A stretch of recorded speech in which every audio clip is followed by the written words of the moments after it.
Sensitivity, मोहब्बत, एक दूसरे के प्रति अच्छी भावना रखना, एक दूसरे के प्रति प्रेम रखना तो एक आम सी बात है। पर आज बात करने जा रही हूँ मैं ऐसी मोहब्बत का जो कभी कभी नाकाम हो जाती है।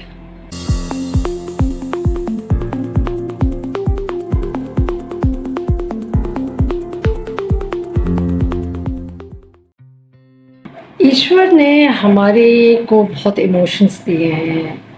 बहुत भावनाओं के साथ हम भरपूर हैं। कभी कभी तो ऐसा भी होता है कि कुछ भावनाएं ऐसी होती हैं जिनका हम एहसास जीवन में सिर्फ एक बार करते हैं, और कई भावनाएं ऐसी होती हैं जो कि हम रोज़मर्रा के जीवन में इस्तेमाल करते हैं। और कभी कभी ऐसे भी होता है कि कभी होती हैं कभी नहीं होती। तो ये एक पार्ट एंड पार्सल है ह्यूमैनिटी का, और ईश्वर ने इंसान को बनाया ऐसा है कि आप परिस्थिति के हिसाब से अपने आप को उसी हिसाब से ढाल सकें। अब ये एक बहुत खूबसूरत सा गिफ्ट है हमें ईश्वर से, क्योंकि एक इंसान ही ऐसा जीव है जिसमें ये सोचने समझने की शक्ति और परिस्थिति के हिसाब से फौरन रिएक्ट करने की उसमें शक्ति होती है। अब एक इमोशन ऐसा है जिसके बारे में मैं अक्सर बात करती हूँ, बट कभी कभार फिर कुछ याद आ जाता है तो मेरा मन करता है कि चलो इस विषय को भी ब्रिंग अप कर लें। तो एक इमोशन हमारा ऐसा है जो है मोहब्बत। अब एक्चुअली देखा जाए तो सेंसिटिविटी, मोहब्बत, एक दूसरे के प्रति अच्छी भावना रखना, एक दूसरे के प्रति प्रेम रखना तो एक आम सी बात है। और हर रिश्ते में जो हमारी मोहब्बत होती है या हमारा जो सोच होती है वो फ़र्क होती है, और उसका एहसास फ़र्क होता है। ये मैं पहले भी कह चुकी हूँ। पर आज बात करने जा रही हूँ मैं ऐसी मोहब्बत का जो कभी कभी नाकाम हो जाती है। अब ऐसे बच्चे भी, या बच्चे क्या बड़े भी, आजकल तो शादियां भी, जब लोग 30-30 साल की पुरानी शादी को तोड़ के एक नए रिश्ते में चले जाते हैं मजबूरन, कभी कभी खुद की गलती की वजह से, या उनका पहला रिश्ता अच्छा नहीं चला तो फिर वो किसी और रिश्ते में जाते हैं। तो एक मोहब्बत एक ऐसी चीज़ है जिसका कभी कभी रोक नहीं लगाई जा सकती। वो बात और है कि कुछ लोगों में ये एहसास कम होता है, कुछ लोगों को दिखाना नहीं आता। पर ये ज़रूर एक चीज़ है कि मोहब्बत में आप रोक नहीं लगा सकते। आपकी मोहब्बत जो एक भावना,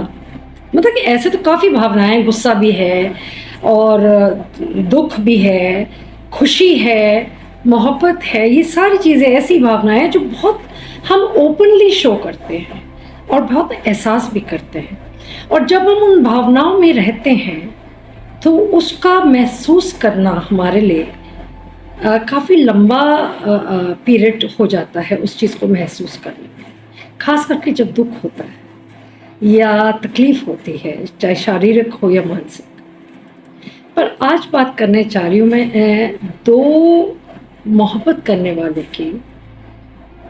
जिन्होंने अटूट मोहब्बत करी, एक दूसरे के साथ इतना खूबसूरत रिश्ता रखा कि वो एक मिसाल थे लोगों की नज़रों में कि ये दोनों जैसा मोहब्बत करने वाले लोग दुनिया में शायद बहुत कम होते हैं जो एक दूसरे को इतना अच्छे से समझें और मतलब एक दूसरे को के साथ ढलना, समझना, हर परिस्थिति पे एक दूसरे के साथ खड़े रहना, ये एक बहुत कीमती चीज़ है मोहब्बत में, और एक बहुत बड़ी निशानी कि आप वाकई में किसी से कितनी मोहब्बत या प्रेम करते हैं। बट कभी कभी ऐसा भी होता है कि दो मोहब्बत करने वाले जिनका इतनी मोहब्बत थी एक दूसरे से, किसी कारणवश, या तो भाग्य कह लीजिए, या कोई तीसरा बीच में आ गया कह लीजिए, या माँ बाप ने कुछ ऐसे हालात खड़े कर दिए कि उन दो चाहने वालों को मिसअंडरस्टैंडिंग भी हो सकती है, तो नासमझी भी हो सकती है, क्योंकि दोनों में हो सकता है एक थोड़ा सा नासमझ हो और एक बहुत ज़्यादा समझदार हो। और कभी कभी ऐसा भी होता है कि आपकी एक्सपेक्टेशंस बहुत होती हैं और अगला उस पर खरा नहीं उतरता,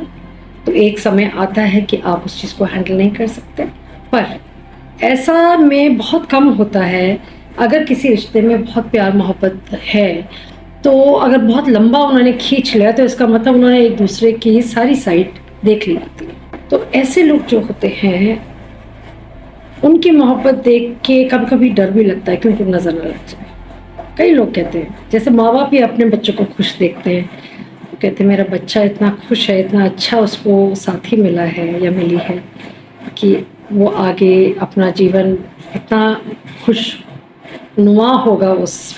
मेरे बच्चे का जीवन। पर कभी कभार मजबूरन दोनों अपना रास्ता बदल लेते हैं, और रास्ता बदलने के बाद भी ऐसा नहीं है कि वो अपने जीवन में आगे मूव ऑन कर लेते हैं। वो एक तरीके से उस मोहब्बत के, जो हम कहेंगे जो एक मोहब्बत का एक बैरियर होता है, एक कुआं, या अगर हम कहें कि मोहब्बत की गिरफ्त जो है, उससे फिजिकली हो सकता है कि वो निकल जाए, पर मानसिक तौर से वो उससे नहीं निकल पाते। और मोहब्बत चीज़ें है ही ऐसी कि अगर इंसान को उसमें अगर दुख मिलता है तो सच्ची मोहब्बत अगर है और आपको आदत नहीं है पार्टनर बदलने की या किसी से जल्दी से मोहब्बत में से जाना और बाहर निकलना, तो आप फिजिकली बेशक अपने जीवन के कार्य करते रहेंगे, पर मानसिक तौर से आपका जीवन वहीं रुक जाता है जहां जिस दिन आपने उस शख्स से अलग की। अब माँ बाप, हर कोई जो उनके अपने होते हैं और उनके जो फ्रेंड सर्कल होता है, वो कोशिश करते हैं कि हम इनको किसी तरीके से इकट्ठे वापस लाएं, पर परिस्थिति कभी कभी ऐसी होती है कि दो अच्छे वापस भी नहीं आना चाहते, और वजह ऐसी होती है कि शायद उनका दूर रहना ही सही है। अब ये परिस्थिति अक्सर वही जानते हैं जिनके ऊपर ये बीतती है, तो हम कभी ये नहीं बता पाएंगे कि अधिकतर ऐसा होता है तो इसलिए लोग अलग हो जाते हैं, या ये वजह होगी तो इसलिए अलग हो गए। नहीं, ऐसा नहीं होता है। कोई भी एक कारण जो जीवन में किसी के जीवन में ना हुआ हो, पर वो उस एक कपल के बीच में हो सकता है। और कई बार तो ऐसा होता है कि वो इतने सीरियस होते हैं अपने रिश्ते के बारे में, और इतना उन्होंने उसमें इतने साल इतना इन्वेस्ट किया होता है उस रिश्ते में, कि उन्हें वो टूटना, रिश्ते का बाहर निकलना मजबूरी जरूर थी, पर वो रह नहीं पा रहे। अब जब वो रह नहीं पा रहे तो जीवन तो एक प्रकार से रुक गया। सबके बीच में उठना बैठना भी शुरू कर दिया, सबको मिलना भी शुरू कर दिया, पर वो उनके अंदर वो जो चंचलता थी, या उनके अंदर मान लो एक रौनक थी, या एक खुशमिजाज इंसान थे। अच्छा, उनका सर्कल भी अधिकतर सेम ही होता है जिनके बीच में वो उठते बैठते हैं, तो वो मिलना भी पड़ता है, और इतना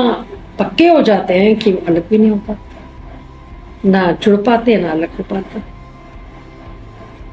तो ऐसी परिस्थिति में फिर एक हद तक दोस्त वगैरह कोशिश करते हैं कि हम किसी तरीके से, जो बहुत अच्छे दोस्त होंगे या रिश्तेदार, माँ बाप, कि हम उन दोनों को वापस करें। पर वो जिस दर्द से निकलते हैं, वो दर्द जो होता है वो आपको बहुत से नए भाव से निकलता है, मतलब नए प्रकार के इमोशन से एक इंसान निकलता है, जो कि बिल्कुल फ्रेश होते हैं, जो बिल्कुल नए होते हैं, जो ऐसे भी होते हैं जिनका आपको पता होता है कि अगर एंजाइटी या डिप्रेशन या पैनिक हो तो इंसान उसमें क्या महसूस करता है, तो वो भी उस समय उसको महसूस करते हैं। और कुछ तो ऐसे हैं महीनों तक उसके अंदर डूब के डिप्रेशन में भी चले जाते हैं, पर उस शख्स को नहीं भुला पाते या नहीं छोड़ पाते।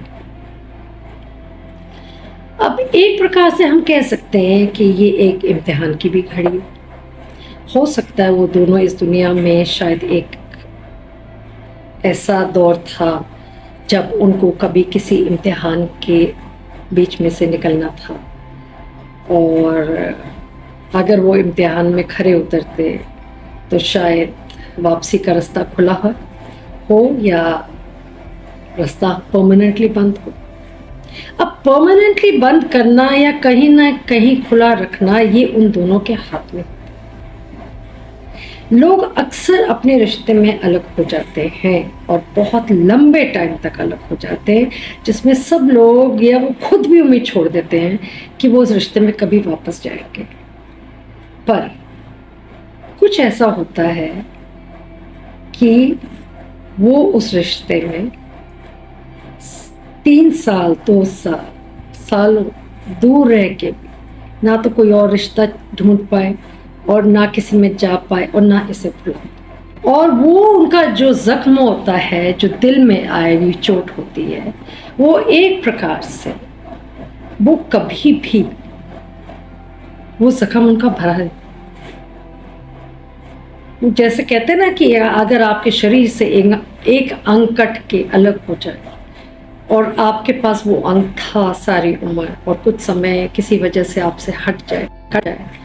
तो आप तय जीवन आप उस चीज़ की कमी महसूस करेंगे और एहसास करते रहेंगे जब जब आप अपने आप को देखेंगे। उसी प्रकार से चाहने वाले भी कभी कभी एक दूसरे का एक प्रकार से अंग बन जाते हैं। पर जितना मर्जी दोनों ने दृढ़ता रखी और अपने आप को समझाया और रखा दूर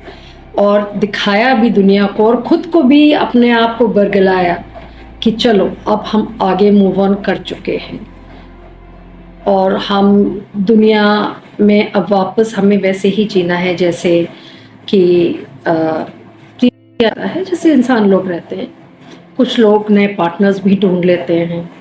कुछ लोग ऐसे हैं जो कभी भी पार्टनर नहीं ढूंढते क्योंकि actually like there is some people who are in a love which cannot be defined because love has its own definition for each person। तो हो सकता है कि उन दो चाहने वालों के लिए भी जो प्यार की परिभाषा थी उसका मीनिंग कुछ और था, इसलिए वो ज़्यादा इस गम में डूबे होते हैं या दुख में या मायूस हो जाते हैं और उनका जीवन वहीं का वहीं चाहे 4 साल पहले या 5 साल पहले रुका था पर वो रुक गया। पर वो दोनों नहीं जानते कि उन दोनों ने अपने अंदर एक ऐसा खिड़की खुली रखी होती है या एक दरवाजा खुला रखा होता है जिसको वो जानबूझ के ना चाहते हुए भी ताला नहीं लगा पाते। जाना भी नहीं है, दृढ़ भी रहना है, अटल भी रहे अपनी बात पे, बट फिर भी कहीं ना कहीं सबकॉन्शियस माइंड में वो अपनी एक खिड़की या दरवाजा को ताला लगाना बिल्कुल याद होता है उन्हें कि नहीं लगाना। इसका मतलब क्या होता है? इसका मतलब उनको आस है, उनको इस बात की आस है कि हो सकता है हम कभी दोबारा किसी वजह से एक हो जाए। अब ये ईश्वर की कृपा है कि कुछ बच्चे हो भी जाते हैं और कुछ नहीं भी होते। ये आपके टेम्परामेंट पे भी बहुत डिपेंड करता है और हालात क्या है कि किस मजबूरी की वजह से आप अलग होते हैं। पर कभी कभी ऐसी भी मजबूरी होती है जिसमें वाकई दोनों में से एक गलत होता है और वो गलती करता है या करती है, पर दूसरा इंसान जो उस रिश्ते में है उसके लिए वो गलती बहुत बड़ी होती है और माफ़ी ना देने वाली तकलीफ, तो वो माफ़ नहीं कर पाते। तो इसलिए दूसरा इंसान क्योंकि उसको पता होता है मैंने गलती की है तो वो वापस जाने की हिम्मत भी नहीं रखते। पर दिल एक ऐसी चीज़ है जहाँ पे इंसान अक्सर हार जाता है और दिमाग शायद आपको सही दिखाता भी रहेगा, पर जो दिल है ना उसकी भावनाओं को एहसास करने का जो तरीका होता है वो बिल्कुल अलग प्रकार का होता है हर इंसान में। और फिर क्या होता है, फिर उनका दिल ले आता है उन्हें वापस इकट्ठे, और वो मजबूर होते हैं और वो कहते हैं क्या करें हम। एक गाना है इस पर बहुत खूबसूरत सा, जो कि ऐसी ही परिस्थिति के बारे में है कि जितना मर्जी आपने एक दूसरे से प्यार किया या आप दूर हुए, पर एक दिल ही है जो आपको कभी कभी धोखा दे देता है, चाहे आपके फ़ायदे के लिए दे, पर आपको धोखा दे देता है और आपको फिर उसी परिस्थिति में वापस ले आता है। और जितना सुकून, जितनी खुशी आपने वो जो 4-5 साल या 3 साल गवाई होती है ना, वो दुगनी आपके जीवन में वापस लौट के आती है। और शायद इसमें अगर वो सच्चे थे, तो अगर किसी से कोई गलती हुई थी तो वो इतना बड़ा झटका होता है उनके लिए कि वो गलती कभी सोच भी नहीं सकते कि वो दोबारा दोहराएं, क्योंकि सबसे बड़ी चीज़ उनके अंदर था अप्रिसिएशन और gratitude towards God and thankful कि उन्होंने उनके जीवन में एक इतना अच्छा इंसान भेजा था, पर किसी कारणवश उनको अलग होना पड़ा। पर अब जब वो इकट्ठे हो जाते हैं, इंसान क्या करे, तो वो ही करे जो ईश्वर को मंजूर होता है। एंड आई थिंक जो लोग वापस मोहब्बत में होते हैं और साथ वापस हो जाते हैं, ये कभी कभी थोड़ा फिल्मी भी हो जाता है, बट कुछ लोगों के जीवन में असली में भी होता है। तो अगर वापस होते हैं तो आई थिंक बहुत लोगों को खुशी शायद मिलेगी अगर वो इनके अपने होंगे तो। और ये एक बहुत खूबसूरत एहसास है, क्योंकि मोहब्बत कभी भी किसी से छीननी नहीं चाहिए। बहुत ही बहुमूल्य और बहुत अनमोल चीज़ होती है मोहब्बत, और ये तो हर इंसान जानता ही है, चाहे वो जिससे भी करता हो। ज़रूरी नहीं होता लफ्ज़, माँ बाप, भाई बहन, फ्रेंड्स, अपने और लोग जो जीवन में आपके होते हैं, आप मोहब्बत तो किसी से भी कर सकते हैं, सिर्फ प्रकार फ़र्क होता है। So I hope you like this video and thank you for hearing me.